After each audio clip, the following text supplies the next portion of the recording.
Okay. So, greetings of the day, everyone. I, Riddhi Vasu, is privileged to welcome you all into the first children's edition of Orange City Literature Festival, organized by STR Knowledge Foundation in association with GX Raisoni University, powered by Raisoni Group of Institutions. The motive behind the fest is to explore the ways that should help students develop emotional intelligence. Mythology is a magic realism in the sense that there is some realism and a lot of magic in the fabric of mythology, woven into legendary tales with supernatural objects and supernatural powers.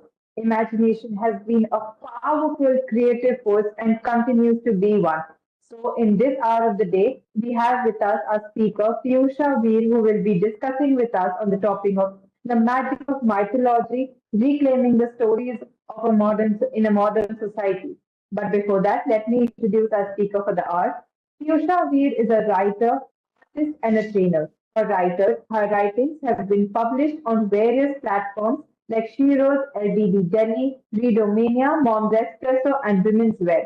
She has been published in two multi-author anthologies, Mock, Stock and Quarrel, a multi-author anthology of 29 satirical tales, and the Readomania book of Indian mythology and mythology of mythological an anthology of mythological stories published by Readomania Publishing.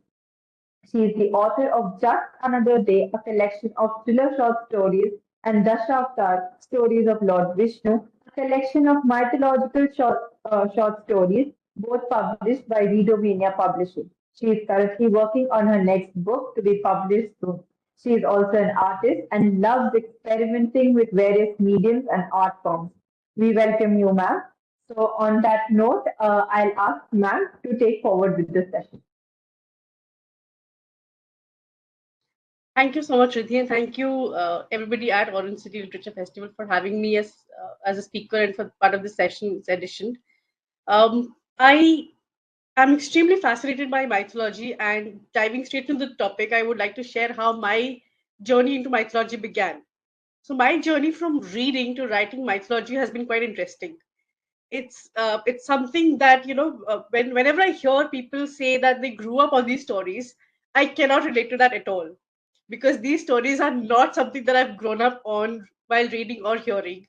And whenever somebody mentions like their grandmother used to narrate these stories, or it's part of their childhood, I feel very missed up, very left out. I feel like I've missed out something. The sense of FOMO is very strong in that situation. So when I do remember watching B.R. Chopra's series in Mahabharat, which was also telecast again during the pandemic, and that was like a sense of nostalgia, a blast from the past when it was aired again. But I did watch those series in my childhood, and that's a very fond memory because of the title song. I used to love the title song. I used to sing along with the title song, and I remember little else from those days except for the title song and how I used to sit and watch it. And I remember thinking even then, and I think it's true till date, that there's a lot of truth in that song. If you listen to it very carefully, the lyrics say things like it's a river of, a well of wisdom. There's so much truth, and these stories will, hold you in good state all through your life. And I genuinely believe that it's upon us to harness that wisdom and that knowledge without, but not without questioning them.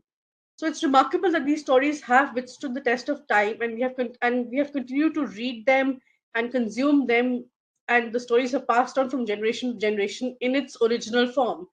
But again, when we say original form, what really is original? Because we don't have the original manuscript or the original transcripts. So obviously, because at that point of time these stories were all hearsay, I'm sure there must have been some distortion in the stories from then to now. And a lot of things must have been lost in translation, or in been added on by the subsequent storytellers. So I think the world we live in today, it's important for us to reject certain beliefs and adapt the stories to the perspectives of the modern day world and what our beliefs and challenges are today. For example, for me as a feminist writer and somebody who's has a very scientific rationalist bent of mind, I could not relate to a lot of things in these stories, and I would be like, this can't happen, this is not possible. How why would, or even something like, why would this person accept this statement or this version of what the other person is saying, and why does this story not be questioned by the readers? So I took up on the task of questioning that. And when I was writing my first book, Dashavatar Stories of Lord Vishnu, I dissected these stories threadbare. I questioned things like, why is this fish talking? How can a fish talk? And at some point of time I realized, okay, there is, like like really rightly said, there is magical realism. The fish is talking, that's it. So that's something that you have to believe. You have to put aside your sense of scientific rationalism aside, but then you can question, like, who is God? Why is he saying this? Why should we believe him blindly? So those questions were very much valid, and I put to myself those questions while I was reading these stories and when I was writing these stories. And that's how I put together my version of these stories without really changing the original format or the original narrative. So when I was starting to do my research for these stories, I had devoured a lot of books on mythology. I went as far back as reading the Sanskrit version. I don't know much Sanskrit, but I tried, and I it was a painstaking exercise. And I sat my mom down, and we would pour over the literal translations, and we would think, okay, this is what this trying to say, and maybe because this portion has certain gaps, uh, if you when you read the book, you'll know what I'm talking about. In the original version, it's very sketchy. It's a very threadbare kind of a story. So when I realized, okay, this portion has a lot of gaps, we don't know what happened during this time, and I would fill it with my uh, perspective of what must have happened. Or for example, when she served food, what food she must have served. So all of that was from my imagination. And when I started researching, not because for this book, but otherwise, even before, when I was exposed to mythology, I was exposed to different reinterpretations. Like Palace of Illusions by Chitra Divakaruni is my favorite. Then there's Kavita Kane's Sita's Sister, which was also one of the first mythology books I read. And that is when I became aware of the possibility of alternate realities, alternate narratives. Because up till now, I had only seen B.R. Chopra's version. So I didn't realize that there could be a story from Draupadi's side also. And I think it was full credit to the author who exposed us to that version. So when I realized that there could be a lot of perspectives, a lot of narratives that we are not exposed to, and there are so many stories that are yet unexplored and untold, I began writing these stories from that perspective. And because I had already seen that there are these stories that are from the woman's perspective, I was very confident that I would be able to tell my stories as well, where I bring forth the female narrative, where I bring forth some rationalist ideas, some scientific perspectives, and especially the stories that have not been given much prominence in the earlier narration. But imagine my shock when I realized the women are not there at all. They are hardly even present in the stories. Entire incidents have been narrated, entire stories from start to finish have been told without the mention of a woman. And I was here wondering, she was just standing right there in the background. Why would she not speak up? Why would she not give forth her perspective? All right, I understand that nobody asked her, but if she has a very strong opinion, for somebody like me, for example, it is impossible to keep me quiet. I would, even if you put tape on my mouth and if you bound me up in ropes and tie my hands and feet, I would still find a way to cut that tape and speak up whatever I want to. So I was like, how is this woman quiet? And that's when I realized that women are not being seen, not being heard. They're somewhere in the background, if at all. And that shock was so high for me. That shock was so strong for me that I was like, okay, no, you know what? I am not going to associate myself with these stories. I don't want to tell these stories. And that's when it hit me. This is exactly how women have been raised, because we have not been telling our stories. We have not been telling these narratives from a woman's perspective. So when I began writing these stories, there were three things that were very, very important to me. One, the feminist narrative. Second, bringing forth the marginalized communities. And third, telling these stories from a scientific, rationalistic point of view. So food doesn't just magically appear out of thin air. There is a cow there who is giving milk, and there are milk products being served.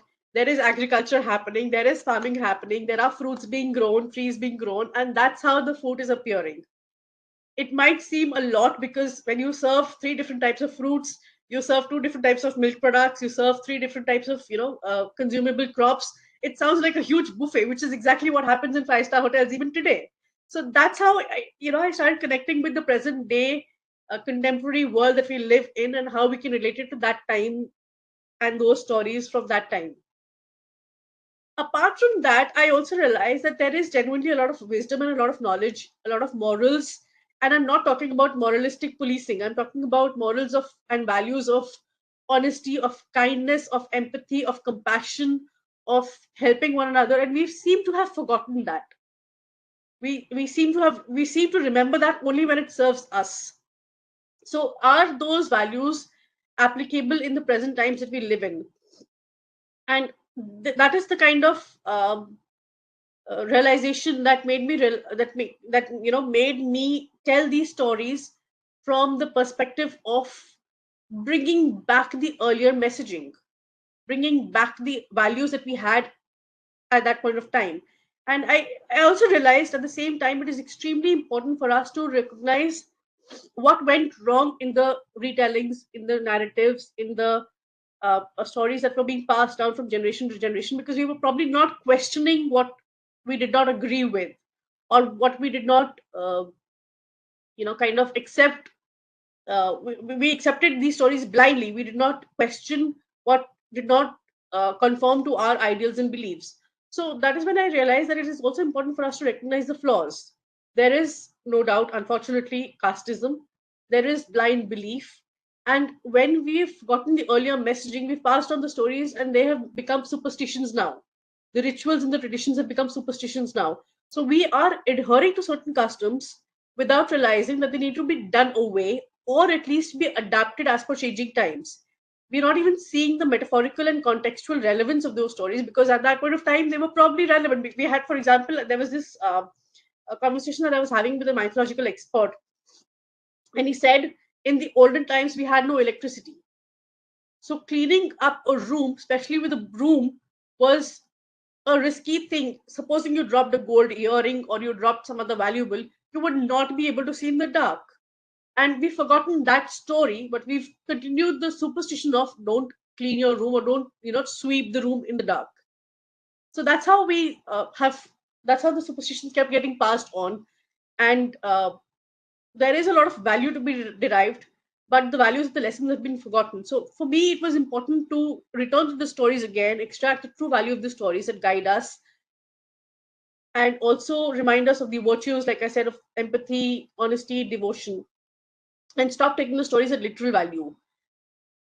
At the same time, I feel as if there may be differences from the various books and texts, and then we wonder which is the original narrative, which is the original story. So for me it became a question of not there not being one particular version, but many different particular versions, all of which contribute to the larger picture. So it was not important then who said what, but that this was said for this reason. And I think that is what I've tried bringing out in my stories as well. I there is when we also look at these stories, there's a lot of reincarnation. There's a lot of the stories being passed on through different lifetimes. And interestingly, I was watching this show on Netflix recently, which is called Surviving Death. And up till now, I have not believed in life after that, because there is no evidence that I've seen for myself. But there is so much of scientific research that this particular TV show brings forth, that it made me believe it is true that there is something beyond our understanding, beyond our awareness. And while we may not have the proof, the irrefutable proof for it, there is no doubt that there is something we don't understand. And while we don't understand it, it is possible that it exists somewhere. So one may be tempted to disbelieve that fate or karma exists, but sometimes things don't go the way you want them to, and that's when you realize, okay, you know what, the universe has its own master plan, which is not exposed or which you're not aware of. But there's nothing you can do except trust the universe, and that everything will work out in the end.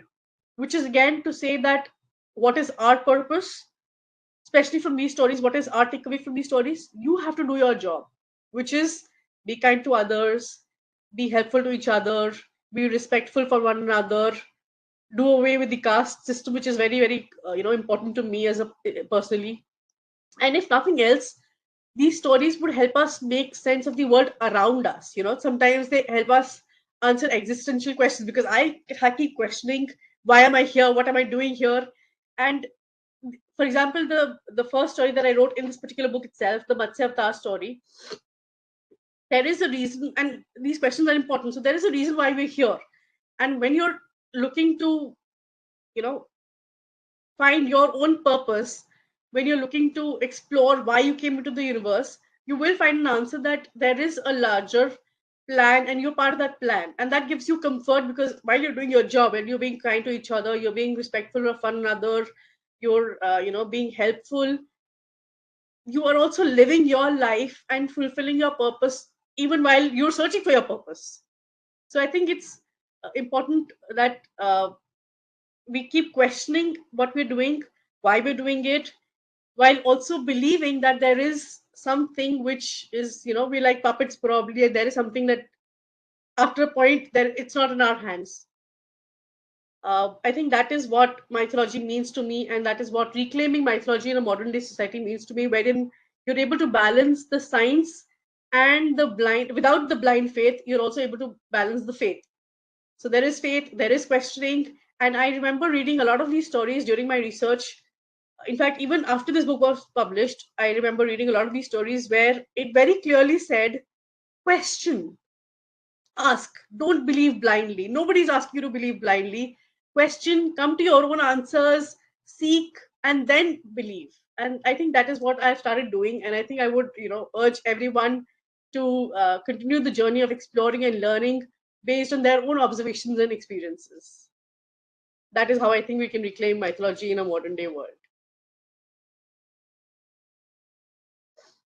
Absolutely true, ma'am. Like this, as this is a children's fest, so as you rightly said, that question, and today's children have a very open mind and perspective, and they question each and everything that they find. Like even a man walking in certain way, they question that also. So that's very true that you said that question, do not blindly believe, and Yeah. even do not. Like people tend to believe the hearsays that they get to hear and all. That should also be not there. So, as you have rightly put your the topic for today in a very elaborative form. So, we'll move forward with the interactive session. So, my first question to you, ma'am, is that every mythology brings a different kind of value to the community. So, what, according to you, can be the core value of mythology that brings into the Indian community or society, today's society? I think love and respect and dignity. And love and respect not just for one another, but also for each other's customs, each other's rituals, religions, which is not to say that I impose my religion on you, but if I Correct. want to follow my religion, I am allowed to do that without it affecting your beliefs or your perspective. So, I remember saying this, I remember reading this line somewhere. If I don't want to do something because my religion doesn't allow it, that's fine. But if I don't want you to do something because my religion that doesn't allow it, then that's a problem. And I think we've probably, unfortunately, somewhere down the line ended up in that place where I don't allow you to do something because my religion doesn't allow it. And I think that's where the problem rises. Absolutely, absolutely true. So, ma'am, moving forward to the second question, that mythology, as we all know, has imparted a great deal of knowledge in the area of problem solving with the different solutions that they provide. So, what, in your view, can be a certain contemporary idea that the children can inculcate in solving problems in today's life that they face? That's a brilliant question. I think in the stories itself, there is this hidden um, value of creativity.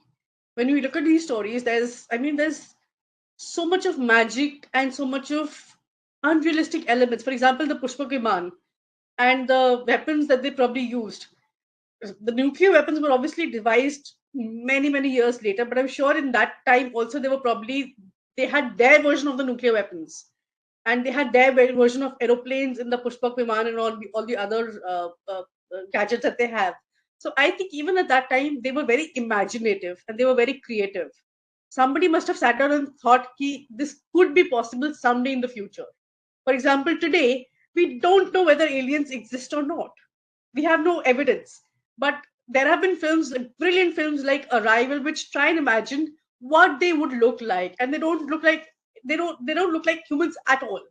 So that is creativity. That's imagination, and looking at different narratives and the different interpretations also tell us there are different ways of looking at something. The same thing can be looked at in different ways, and that probably will uh, you know uh, kind of bring forth on its own a particular solution to a particular problem. And there need not necessarily be only one way of solving a problem. There could be multiple ways of solving a problem. So if you look at it from different angles, if you look at it from different perspectives, you are sure to find a way out, I believe Absolutely. so. Like you did point out about imagination and creativity. So, as very rightly we say these days that children should think out of the box. So that's how they can inculcate this creative and imaginative qualities in that. Very, very well put. There's Now, this friend of mine who has a venture which is titled very interestingly Beyond the Box. And when asked, why have you titled this Beyond the Box? She said, people keep saying, because you mentioned it, and it's so true. And this is not a jibe at you at all, but it's just how we think. People keep saying, think outside the box. My friend says, I'm saying there's no box. Let's go correct. beyond the box, forget the box. So that's a very interesting way of looking at it. We should actually be doing that. Forget about thinking outside the box. The world is open to how you can, look at different things in different perspectives. Absolutely. Like very neatly it has been put in, I think, Greek mythology that there is a box of Pandora that you have to explore. So there's all views and how the possibilities of people exploring the ways. Absolutely. So, my next question to you, ma'am, is that since the beginning of our civilizations, we have been passed down stories as mythology and verbal knowledge. But if we look for today's generation, they seem to be disconnected from these roots of mythology and these stories. So, how can you think that these stories can get inculcated back to these children, but not through the route of academics, if put in another way? Yeah, I think we need to do that. We need to go beyond our academics, and unfortunately, uh, at least in the Indian education system, there is no possibility of doing that right now because academics are so insisted upon that we don't realize that outside of the academics also there's a wealth of knowledge and learning, and there's a whole lot of things for children to explore even beyond academics. I feel there's storytelling. Of course, they can attend storytelling sessions. There's art and creativity. There's reading. I cannot emphasize enough on the importance of reading. It has made me who I am as a person way before I became a writer. I remember reading this book when I was probably in 10th, 11th. If Tomorrow Comes by Cindy Sheldon. And she was the first heroine who imprinted in my mind how important it is for a woman to be strong in her opinions, how important it is for a woman to stand up for herself, to speak for herself. And I did not know the word feminist even then, but I think somewhere she influenced in me to be somebody who speaks her mind without fear, goes out and conquers the world without fear. And when there are challenges, she doesn't get bogged down by them. She overcomes them through innovative ways, through solutions. She asks for help if needed. So I think reading can be a very important factor in inculcating values and knowledge and learning in children as well. Because we don't know what book will influence a child in what way. And as per these mythological stories, art, creativity, those we used to call them origami. Obviously, I'm not talking about origami because that's specific, but those paper crafts and all those things can be very interesting in exploring mythology and these stories as well. Absolutely, absolutely. Like very well put, ma'am. For today's children, they should inculcate a reading habit apart from the academics that they have to read a lot still. Ma'am, so when we talk about mythology, the very word means a myth, which means a fallacy in itself. So, how can you say, and you very well even put in your conversation that we should question. So, how do you think can be a concrete ground for believing all these stories that we read, either in books, movies, series, or if an author is giving out their views? So, what do you think can be a concrete ground for believing these stories? I love that question. That's a very difficult one, actually. I remember when this book had first released during World Book Fair, I think 2020, there was somebody who came to me and asked me at the bookstall, are these stories original? And I was completely dumbfounded by this question because there is no original version. These stories are as close to the original version as we knew it, but over time these stories have also been distorted. There is no existence of the original, like I said, manuscript or the original version of these stories, so we don't know what really was told at that time. Forget about what really happened. We don't that is There's no question of what really happened. What really was told, even we don't know. I think in some way we have to realize the fact that none of us were there, and whatever is being told to us by whoever is telling that to us also weren't there. So you can read the original you can read what you think is the original version, but that is the author's version. Even this book, for example, is my version. I wasn't there myself, so you have to believe this version. And if you read another story which contradicts my version, you believe that version and you think maybe something similar happened. It's exactly like how today's writers and today's authors, including me, are writing today's stories. We pick up some incident from life and we add some drama to it, we add our imagination to it, we add our creativity to it, and we make a story out of it. So that story which I write, you will not believe that to be the complete ultimate truth. You will know that the author may have used their own discretion, and the author may have added some imaginary elements from their creative and taken creative liberties. So with that same understanding, we have to approach these stories as well. There is some creative liberties that may have been taken. There must have been some truth to some stories. Maybe some king was there at one point of time who was supposed to be very well respected, and from that the writer extrapolated and added on different stories and different incidents probably. But instead of believing those stories, how are they relevant now? Taking away those lessons today and applying them. For example, there's this one version of the story where the woman is doesn't speak at all, and there's the washerwoman in one of the stories. She doesn't speak at all. She's banished from her husband's house because she stayed overnight at her father's place. So why wouldn't we question that? Why is the woman not allowed to stay at her father's house? Why is the woman not allowed to take care of her parents? And in today's times, the world is very different. We have Supreme Court, High Court laws where the woman can be responsible for her parents. And we adapt that and say, okay, you know what? At that point of time, this was not allowed. She questioned, she screamed, she ranted, she created a furor over it, and she changed the world for us today. And that's how we bring in the belief, because if you don't believe in these stories, if you don't connect with these stories, you will not be able to inculcate the values and the knowledge and the learning. We have to be able to do that. So make our own version of it and then apply it in our own lives. I Very hope I made like I rambled a lot, I think.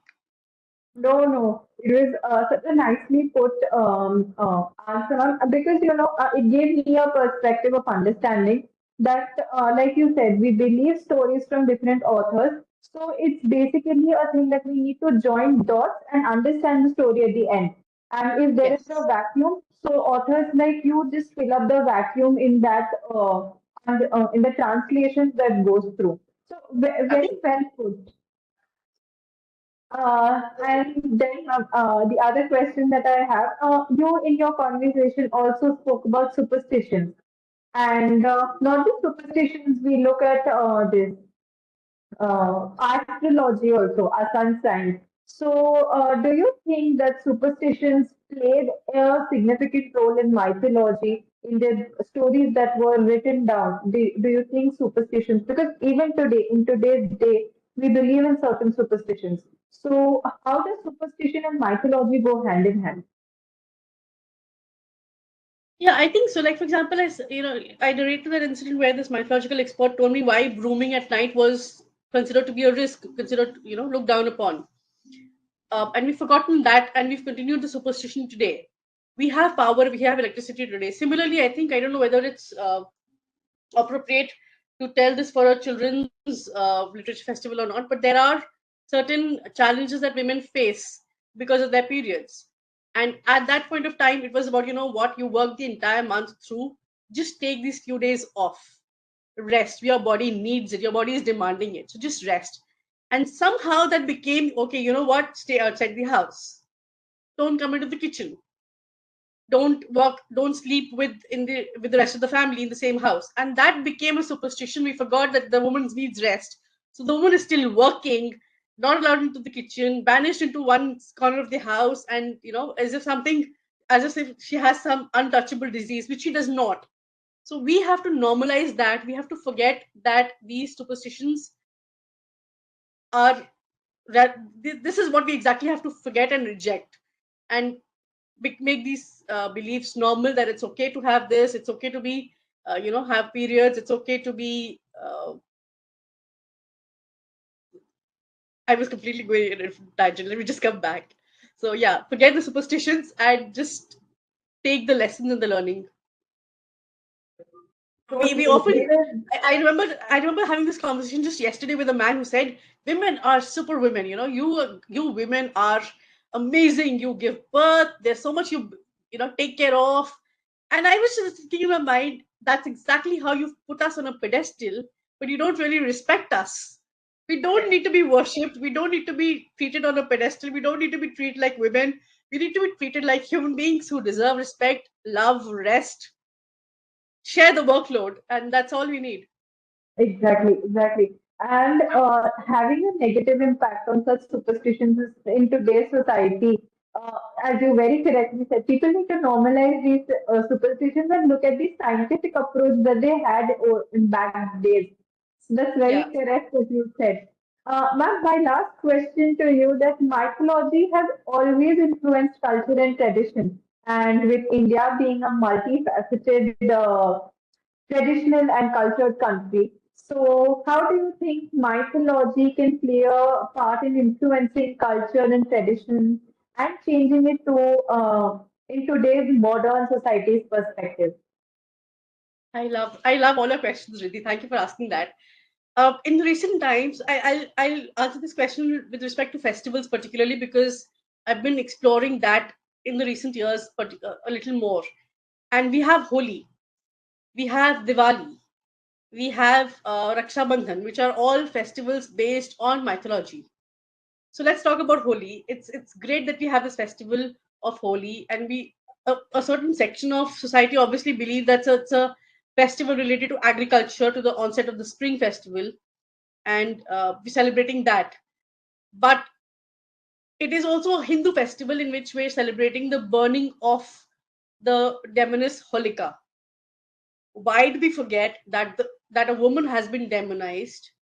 Why do we forget that Holika is, let's face it, in today's world, in the present day world that we live in, we have this understanding now that Holika was probably from, or not probably, more than probable, that she was from an underprivileged background, which is an underserved community, like maybe from DBA community or somebody, or an Adivasi community or a tribal community. And we're celebrating the burning of that woman. Why? Is that okay?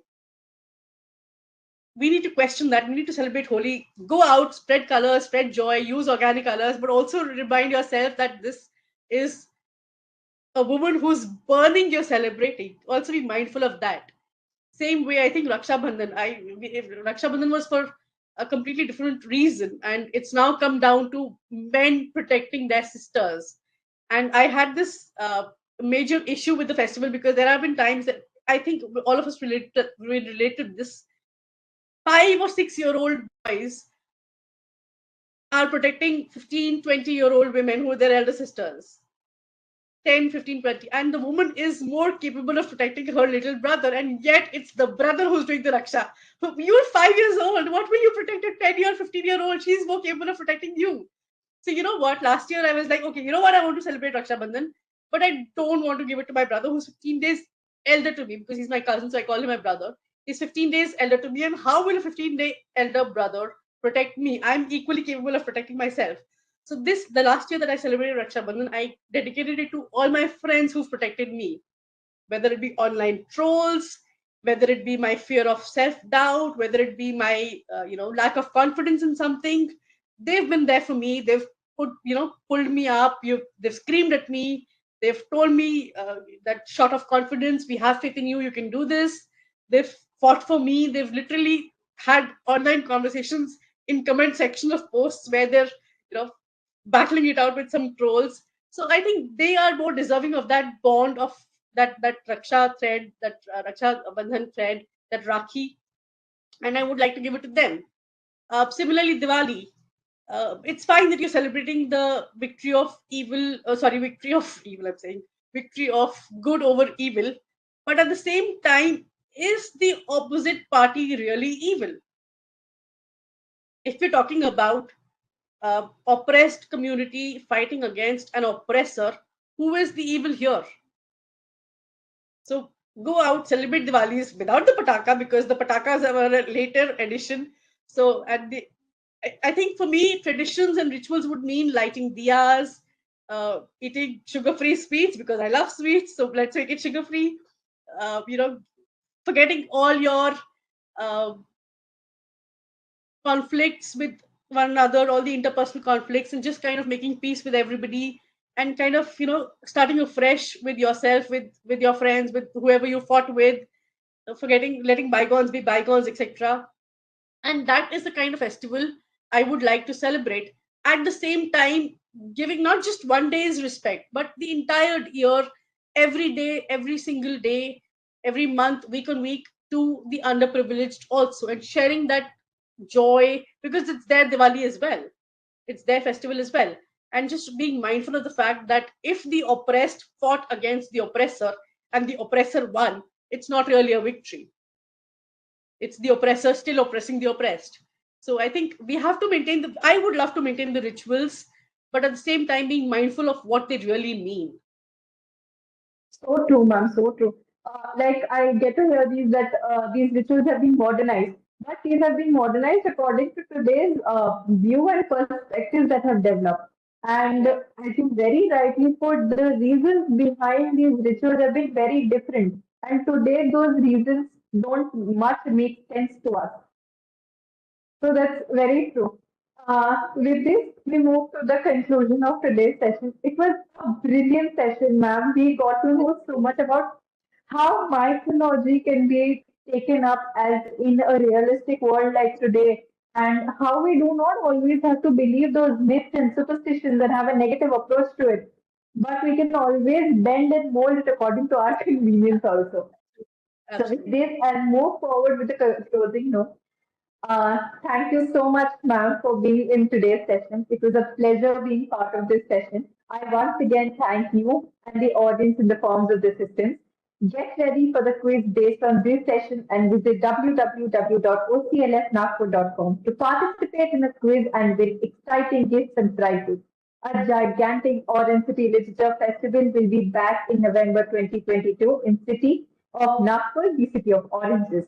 Get ready for the physical fest in the coming winter, attending awesome sessions and meeting your favorite authors. Keep following us for updates of the Festival of Words. Thank you so much. Thank you so much, ma'am. Thank It you is everyone. a pleasure Bye. having you today. Hope to see you in November in the physical fest. Absolutely.